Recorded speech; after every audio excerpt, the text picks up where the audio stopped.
नमस्कार। हर हर महादेव, जय भोलेनाथ। आप सभी का स्वागत है आपके खुद के YouTube चैनल पर जिसका नाम है चाचा के फैक्ट्स। मेरा नाम नितिन है। मैं यहाँ से फैक्ट्स, ईश्वर से जुड़े चमत्कार, रोचक पौराणिक कथाएं और तीसरी शक्ति के प्रकोप के बारे में बात करता हूँ। कहानी के माध्यम से समझाता बताता हूँ। आपके पास भी कोई ऐसा अनुभव है तो आप हमारे साथ शेयर कर सकते हो, व्हाट्सएप कर सकते हो, इंस्टा पे मैसेज कर सकते हो और यहाँ कमेंट सेक्शन में बता सकते हो या मेल कर सकते हो। थोड़ा वक्त लगेगा लेकिन काम ज़रूर होता है। आज की जो मैं आपको कहानी सुनाऊंगा, इसमें जो एक किरदार है, अभी यहाँ से नहीं बताऊंगा, कहानी के बीच आपको पता चलेगा। ये किरदार आज भी आपके आसपास हो सकता है। ये भी कह सकता हूँ कि इसी की गलती की वजह से ये कहानी यहाँ तक आई है। आप कभी कभी कुछ बातों को अनसुना कर देते हो या आप कभी कभी छोटी गलती समझ के बहुत बड़ी गलती कर देते हो। उसका परिणाम बाद में भुगतना पड़ता है, जो कि इनको, इनके परिवार को भुगतना पड़ेगा। कहानी किसकी है? आज की कहानी सौरभ और सुमन की है। होने वाले पति पत्नी हैं और ना चाहते हुए ये एक ऐसी परिस्थिति के बीच में आ चुके हैं जिसमें आप और हम मदद शायद ही कर पाए। हाँ, राय बहुत सारे लोग दे देते हैं, ऐसा करने से ऐसा होता है, वैसा करने से बचाव होता है। लेकिन जब तीसरी शक्ति का प्रकोप शुरू होता है ना, जब खेल शुरू होते हैं ना, तो बारी बारी तो मौका नहीं लग पाता है मंदिर तक पहुंचने का या किसी से राय लेने का।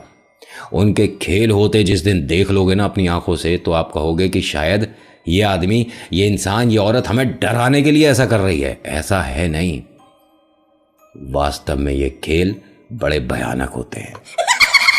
अभी चैनल का इंट्रो, फिर आकर आपको कहानी सुनाता हूं, विस्तार से सुनिएगा। पूरी कहानी के दौरान कहीं मत जाइएगा, जरूरी बात भी बताऊंगा।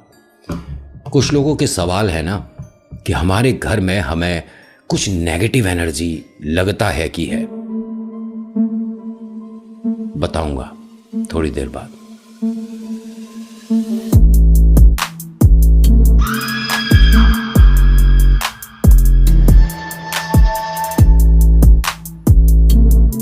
आज की कहानी सौरभ और सुमन की है।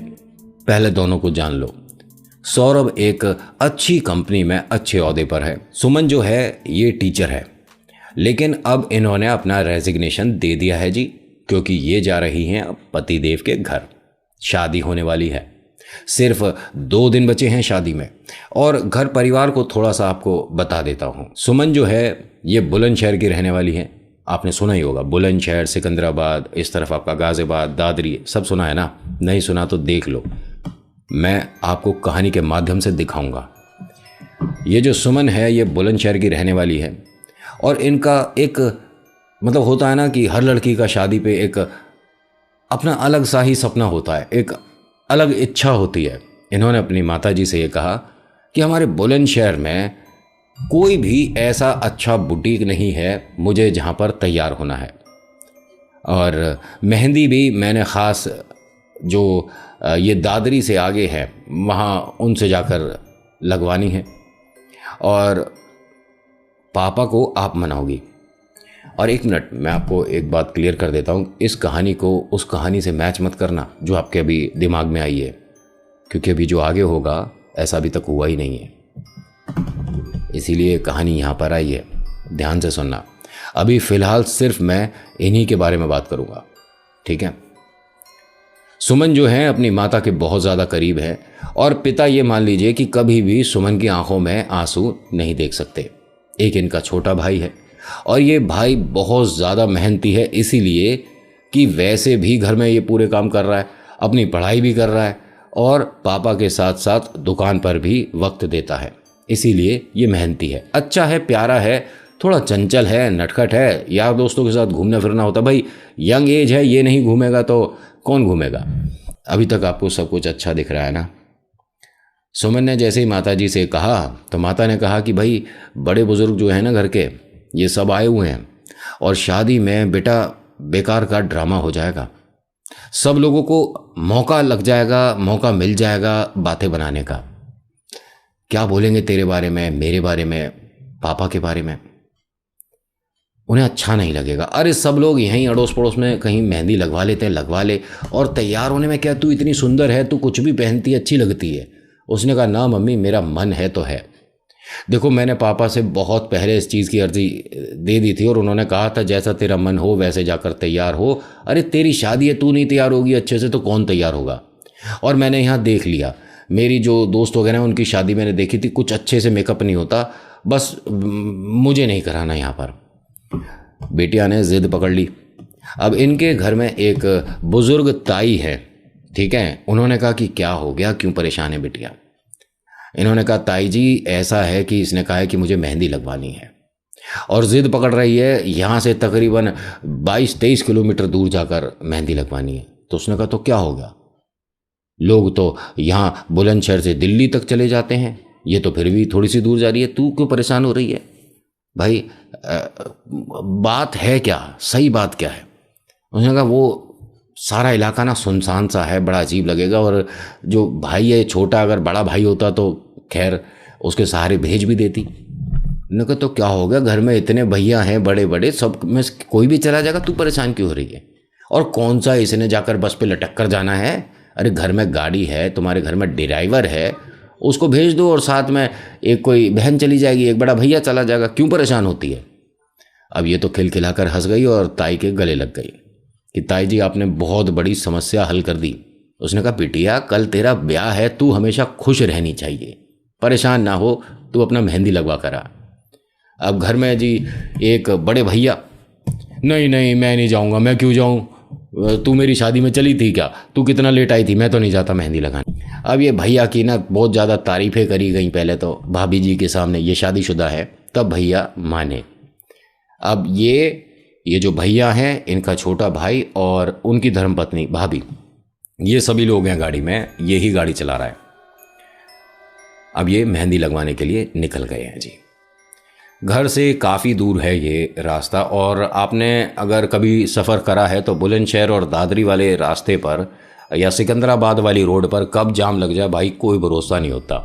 और ऐसा ऐसा ट्रैफिक जाम लगता है कि आप भूल जाओगे कि मैं कौन से मिनट कौन से घंटे यहाँ पर आकर खड़ा हुआ था। उसके बाद तो भैया लंबा जाम, ऐसा भयानक जाम लगता है भाई ट्रैफिक वाला कि जो ट्रक ड्राइवर हैं, रात को तो आपको पता ही है कैसे चलते हैं, मज़े से चलते हैं, वो अपने ट्रक को खाली छोड़कर उतर कर चले जाते हैं अड़ोस पड़ोस के ढाबे पर खाना खाने। उन्हें पता है 2-3 घंटे से पहले जाम खुलना नहीं, तो भैया इससे पहले खाना खाया हो वास्तव में। और ये जाम इस तरह का तो मैंने अपनी आंखों से भी देखा है। मैं बुलंदशहर आया था अभी, तो हाँ ट्रैफिक में हम भी फंसे थे, और हमारा जो ड्राइवर था जो हमारी कैब चला रहा था वो उतर के खाना, मैंने कहा कहाँ जा रहा भाई, उसने कहा भैया खाना खा लो, 2-3 घंटे से पहले ट्रैफिक नहीं हटेगा। मैंने यार ये बढ़िया जाम है कि मतलब जाम का जाम है और साथ में इंतजाम है। खैर अभी हमारी बात छोड़ो, अब ये यहाँ ट्रैफिक को मतलब पार करते कराते आज ज़्यादा ट्रैफिक नहीं लगा है, मेहंदी वाली जगह पर पहुँच चुके हैं, मेहंदी बेहतरीन इसके हाथों पर लग चुकी है। वापसी ठीक टाइम पर हो गई है, हाँ 15-20 मिनट ऊपर नीचे। बहुत खुश है। पापा ने मेहंदी देखी और वो रो गए इसे देखकर कि मेरी गुड़िया छोटी सी इतनी बड़ी हो गई कि कल ये पापा को छोड़कर चली जाएगी। सच में गुड़िया तू इतनी बड़ी हो गई, मुझे पता ही नहीं चला। और ये हकीकत है, बेटियां कब बड़ी हो जाती है पता ही नहीं चलता।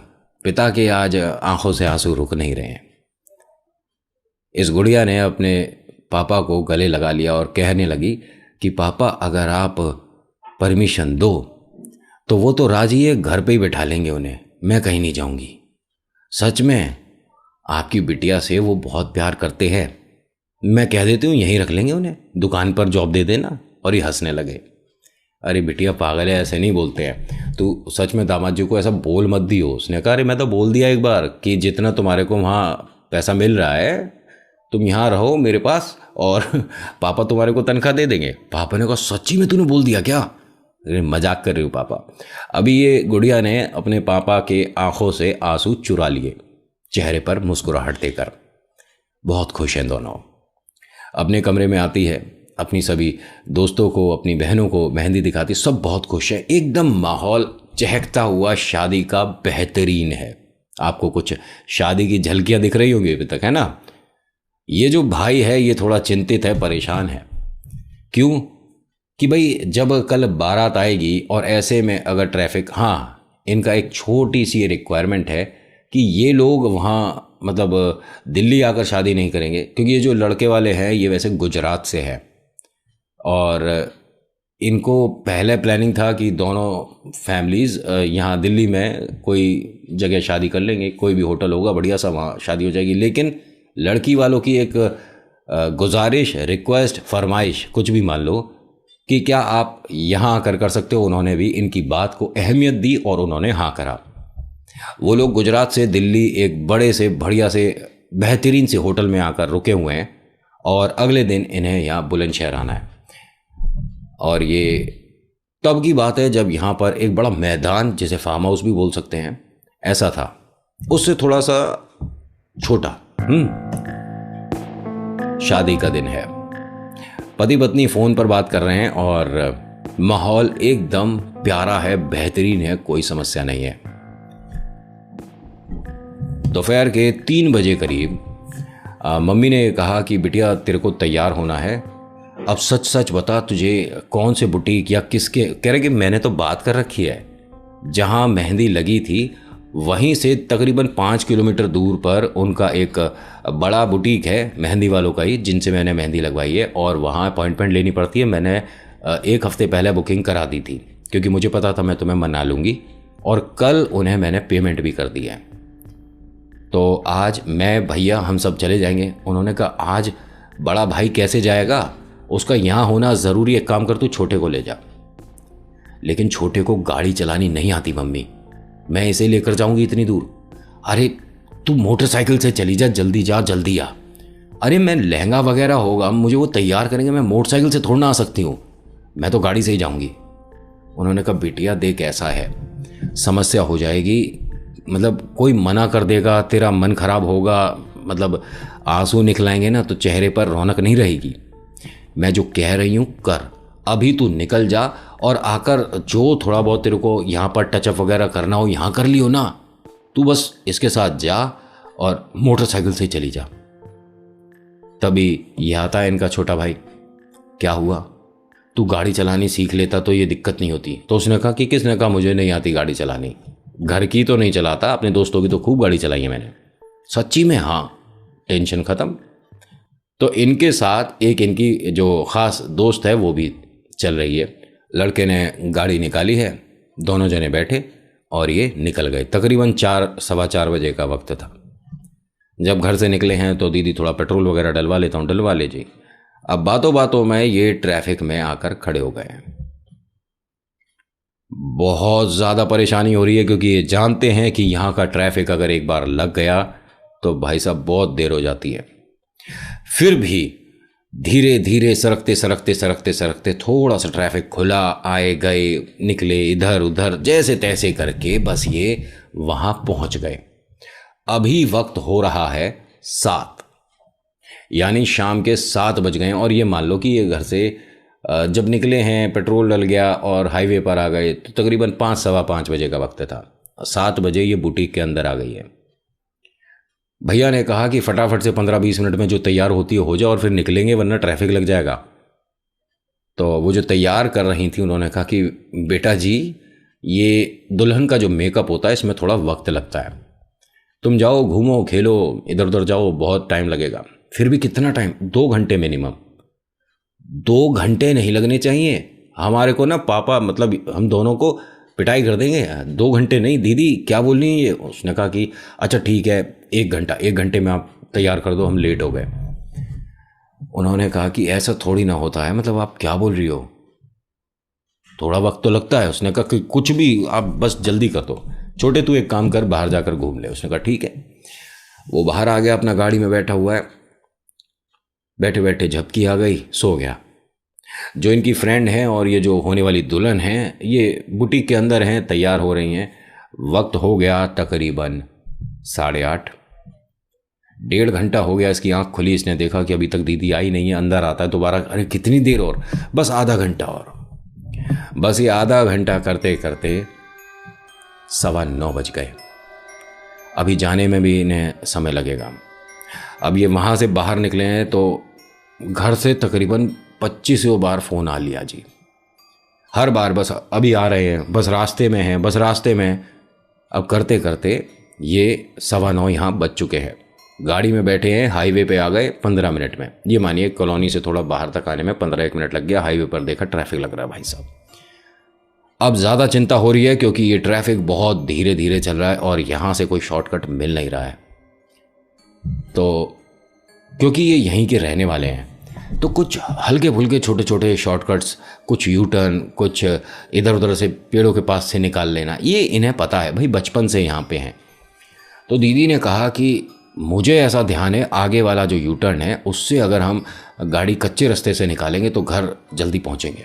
उसने कहा दीदी पहुँचेंगे तो सही, लेकिन बहुत ज़्यादा रोड ख़राब है। तो क्या हो गया? अरे पंचर हो गया तो अब जल्दी जितना पहुँचना है उतनी देर हो जाएगी। पता नहीं गाड़ी में स्टेपनी है नहीं है। अब बस ये कहो कि ट्रैफिक जल्दी से खुल जाए और हम यहाँ से निकलें। थोड़ा सा रास्ता और पार हुआ, तकरीबन आधा घंटा हो चुका है इन्हें ट्रैफिक में। इनके घर से लगातार फ़ोन आ रहे हैं, बस हम 10 मिनट में पहुँच रहे हैं, बस हम 15 मिनट में पहुँच रहे हैं, यही हो रहा है। इनकी जो फ्रेंड है उसने एक सजेशन दिया कि छोटे यहाँ पर ना आगे एक गेट पड़ेगा सीधे हाथ पे, ठीक है, जो कि नीचे की तरफ उतरता है, और इसका दूसरी तरफ का जो गेट है वो हमारी कॉलोनी के जो पीछे वाला एरिया है वहाँ पर खुलता है। लेकिन दीदी वो मैंने सुना है कि कब्रिस्तान है। तो उसने कहा कब्रिस्तान बनेगा, अभी सिर्फ वो ज़मीन दी है किसी ने किसी को, मतलब जो वहाँ पर अब करेंगे, लेकिन अभी शुरुआत नहीं हुई है उसकी, अभी किसी को यहाँ दफनाया नहीं गया है तो शुरू नहीं हुआ है। बड़ी अजीब सी है ये बात।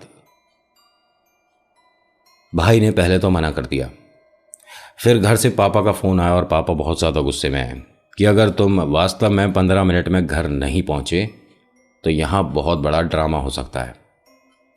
बेटा जल्दी पहुँचो, ऐसा नहीं होना चाहिए कि तुम्हारे पापा की आंखें नीची हो जाएं लोगों के आगे। पापा ने इतने दबे स्वर में और ऐसे परेशान होकर बोला कि इस लड़के का मन तो ये कर रहा है कि गाड़ी का हेलीकॉप्टर बना दे बस किसी तरह से।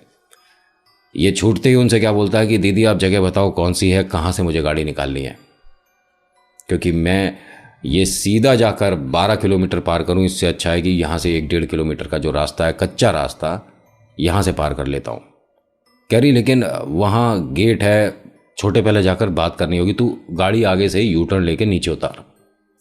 इन्होंने रॉन्ग साइड ली, मतलब यू टर्न लिया, फिर वहाँ से सर्विस लाइन नीचे उतरते हैं और फिर वास्तव में थोड़ा सा आगे जाकर एक गेट पड़ता है और उसकी दीवार बहुत ज़्यादा ऊंची, इधर उधर बहुत ज़्यादा उबड़ खाबड़ है, बहुत सारे पेड़ हैं, लेकिन एक तरह से जो साफ जगह है, ठीक है, ये यही है जहाँ से गाड़ी स्कूटर बाइक निकल सकती है, लेकिन पॉसिबल है नहीं। दोनों तरफ, इस तरफ भी गेट है और उस तरफ भी गेट है। अब ये गेट पर देखा है, एक चौकीदार है, रात काफ़ी हो गई है, उसने देखा कि हाँ बच्चे यहाँ कैसे, और आप गाड़ी इधर गलत ले आए, यहाँ से तो आप कहीं जा नहीं वापस इस पे रोड पर ले लो भाई, ट्रैफिक लग रहा है, हाईवे है। उसने कहा बाबूजी एक छोटा सा काम है। क्या काम है? ये आप अगर गेट खोल दो और आगे वाला सामने वाला भी गेट खोल दो तो हम गाड़ी इधर से निकाल लेंगे। उसने कहा पागल है क्या, पता है ये क्या है? कहता हाँ पता है, लेकिन ये भी पता है कि अभी शुरू नहीं हुआ है ना, जब आप किसी को दफनाते हैं तभी तो वो कब्रिस्तान है, अभी तो ये जैसे आप आराम से बैठे हो ऐसे हम आराम से यहाँ से निकल जाएंगे। कहते बेटा ऐसा है, तू गलत सोच रहा है, ऐसा नहीं होता।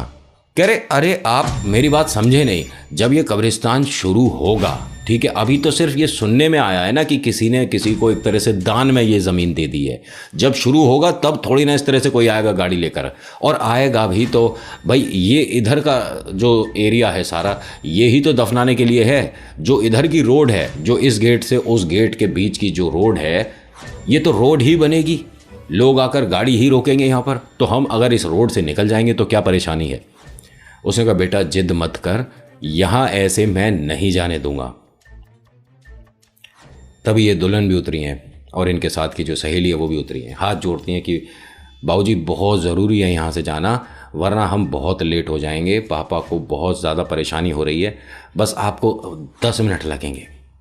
और आप जानते ही हो कितना ट्रैफिक लग रहा है, अगर हम यहाँ से निकलेंगे तो बहुत छोटा पड़ेगा और हमारे को बहुत लंबा जो घूम के आना पड़ेगा वो बच जाएगा। उन्होंने कहा बिटिया फिर भी ज़्यादा समय थोड़ी ना बचा पाओगे। कह रहे नहीं, समय बचेगा, आप यकीन मानिए, हमारे को जाना ही इधर है, ठीक है, जो ये वाला गेट खुलेगा, इसीलिए हम आपसे ये कह रहे हैं, वरना हमें बहुत आगे से घूमकर वापस इसी रोड पर आना है, तो आप अगर इतनी मदद कर देते हैं तो। इसने देखा कि बच्चे तीनों ही परेशान हैं। हाँ, लड़का थोड़ा ज़बरदस्ती कर रहा था, लेकिन परेशानी दिख जाती है। उन्होंने गेट खोल दिया।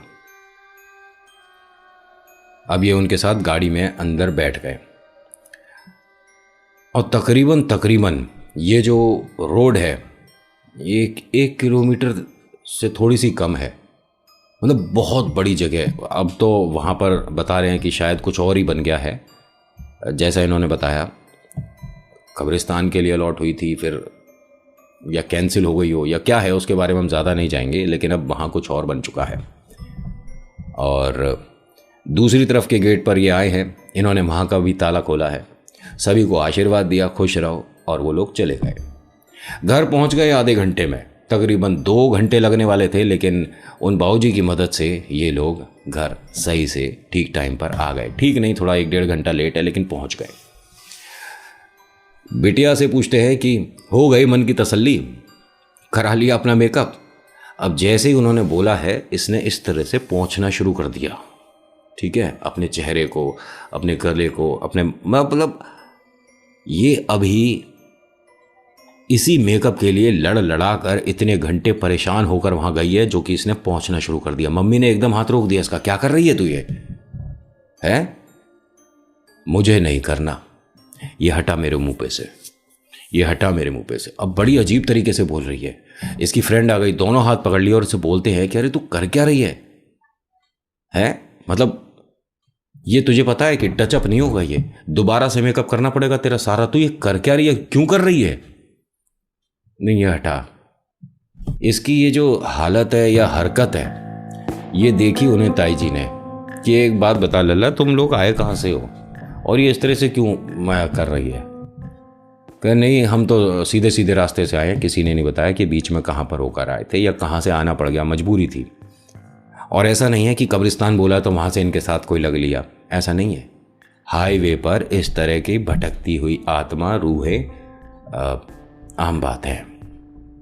नहीं पता तो रिसर्च करना थोड़ी सी, बहुत ज़्यादा कॉमन बात है। और कब्रिस्तान या मुर्दा घर या शमशान घाट पर भूत प्रेत होते हैं, किसने बताया आपको? किसी ने बताया? ऐसा होता है क्या? होता है क्या? कभी कब्रिस्तान जाओगे तो आपके साथ भूत आ जाएगा? शमशान घाट पर अगर आप जाते हैं या शमशान घाट के पास से निकलते हैं तो साथ में भूत प्रेत आ जाते हैं? कौन बताता है ऐसी बातें?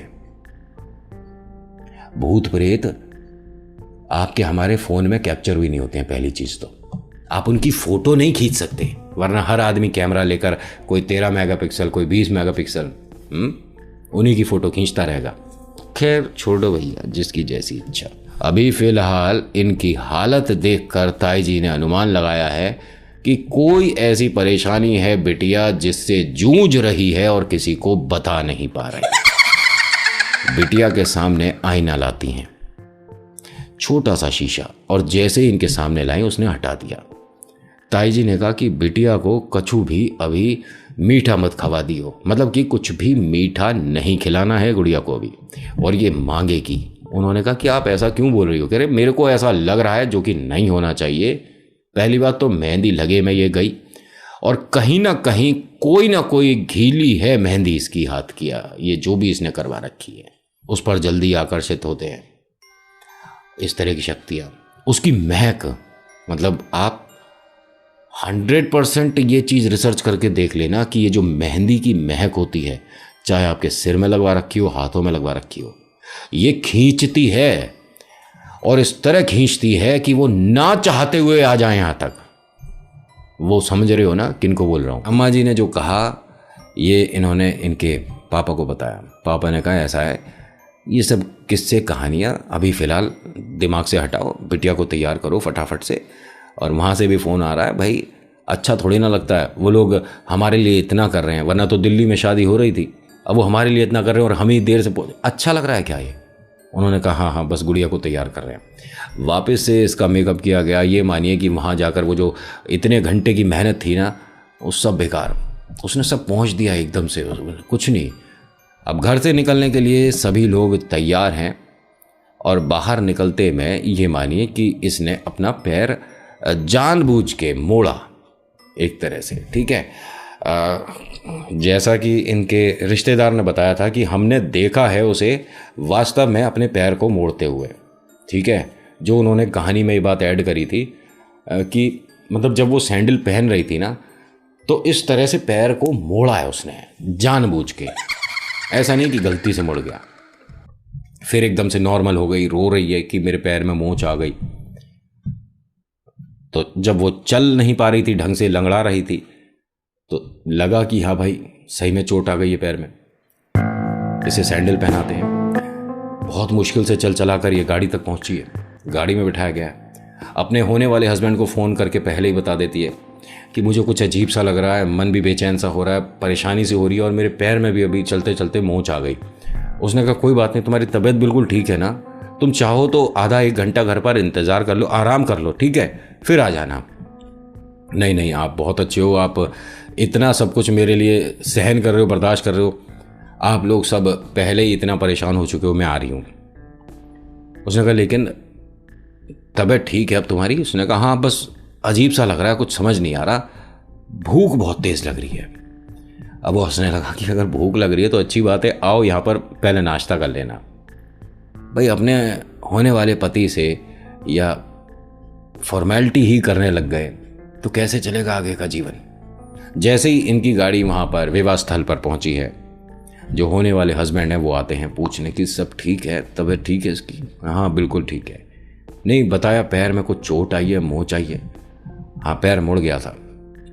तो देखा वास्तव में थोड़ा लंगड़ा रही। उसने कहा कोई बात नहीं, आप एक काम करो, आप यहाँ बैठ जाओ, आधा एक घंटा थोड़ा सा आराम कर लो, उसके बाद ही शादी को देख लेंगे, पहले तू आराम कर ले। जैसे ही वो चला है ये हंसने लग गई। पतिदेव एकदम रुके और बोलते हैं कि किस बात पे हंस रही है? दर्द हो रहा है इस वजह से? एकदम शांत हो गई। वो फिर चला है, ये फिर हंसने लगी। ये हंसना कोई बहुत बड़ी बात नहीं, लेकिन अगर आप किसी की पीठ पीछे हंस रहे हो तो ये उसका अपमान भी हो जाता है। यकीन मानिए, आपके आगे आगे कोई चल रहा है और आप दो जने पीछे पीछे उसके चल रहे हो ना, और आपस में कुछ बात कर रहे हो और हंस रहे हो, तो आगे जो चल रहा है उसे ये लगेगा कि आप उसका कोई मजाक बना रहे हो।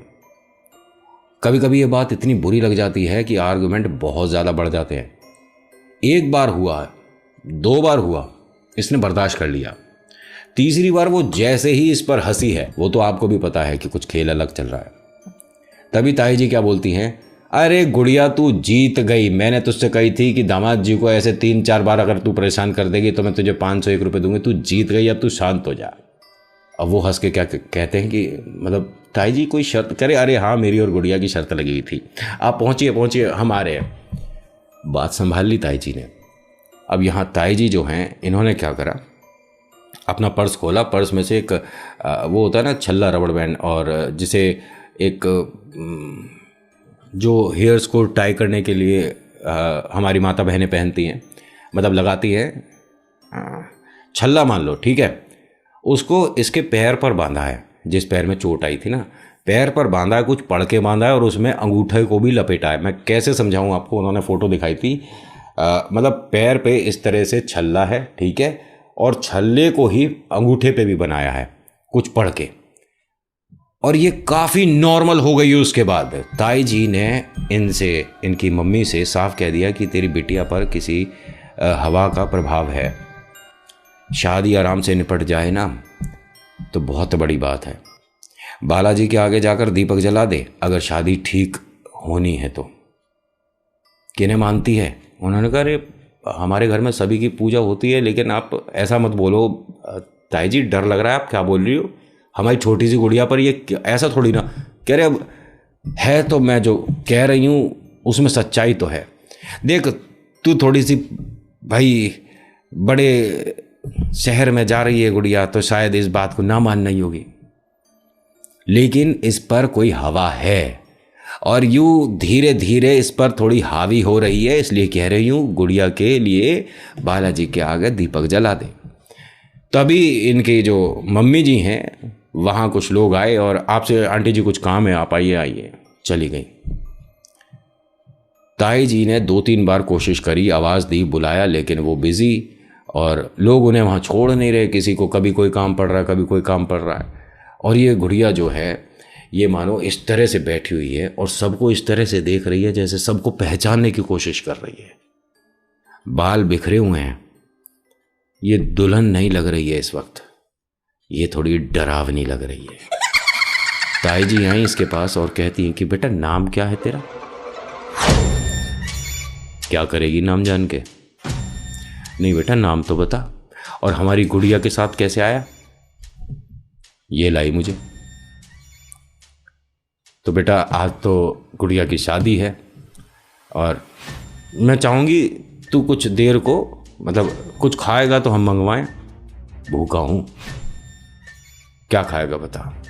जो भी कहेगा हम तेरे को खिलवाएंगे, लेकिन एक काम कर, ये दीपक के बराबर में जो लाइन बनाई है इसमें कुछ देर को बैठ जा।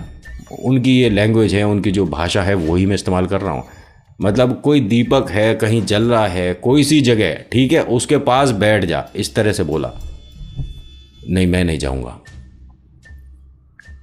देख तू ऐसे ना जाएगा तो ज़बरदस्ती करनी पड़ेगी, न ज़बरदस्ती ना कर पाएगी। ये बातचीत चल रही है और दुल्हन इस वक्त अकेली है। इसके साथ 1-2 छोटे बच्चे बैठे हुए हैं वहाँ, लेकिन उन्हें पता ही नहीं है कि किस तरह से क्या बात चल रही है। और ऐसा नहीं कि इसकी आवाज़ बदल गई, नॉर्मल अपनी आवाज़ में बात कर रही है। ये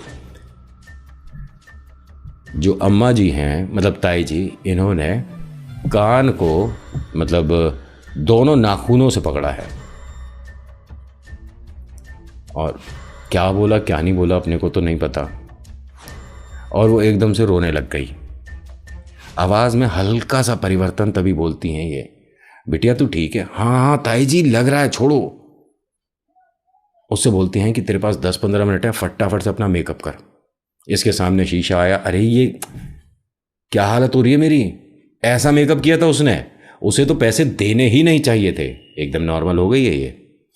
और ये मानो कि गेट के बाहर ही कोई इंतज़ार कर रहा है कि कब वक्त होगा, कब आऊँगा। ऐसा होता है क्या? लेकिन अब जो होगा ये बड़ा भयानक होने वाला है। तो आज की कहानी में इतना ही। आज की कहानी आपको कैसी लगी मुझे बताइएगा ज़रूर। अच्छी लगी तो लाइक करिएगा, शेयर करिएगा, कमेंट लिखिएगा। जय श्री मेहंदीपुर बालाजी महाराज। आपका नाम आपकी जगह। और हाँ, कहानी पर 1% ट्रस्ट हो ना हो, लेकिन अपने ईश्वर पर 100% ट्रस्ट होना ज़रूरी है। और मैं आपसे एक बात और बताऊं कि जो लोग ये मानकर चल रहे हैं कि अभी इसमें थोड़ा सा और परिवर्तन होगा और ये मेहंदीपुर बालाजी पहुंचेगी, सब कुछ ठीक होगा, काश पहुंच पाती। कहानी आगे बहुत भयानक है। इसका अगला भाग जल्दी आएगा। So thank you so much for watching. मेरा नाम नितिन है। मुलाकात करूंगा आपसे एक अगली वीडियो में। हर हर महादेव, जय भोलेनाथ, धन्यवाद।